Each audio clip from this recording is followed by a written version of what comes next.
అందరికంటే పెద్ద లీడర్.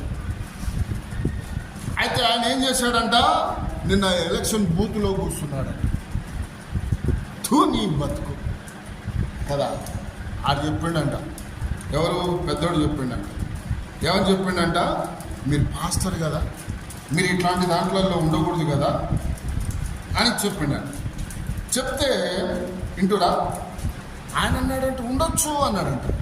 నీ బతుకు కాల, నువ్వు పాస్టర్ వారు, నేను పాస్టర్ అంటారు. పాస్టర్ అనేటోడు ఏడుండాలో తెలుసా?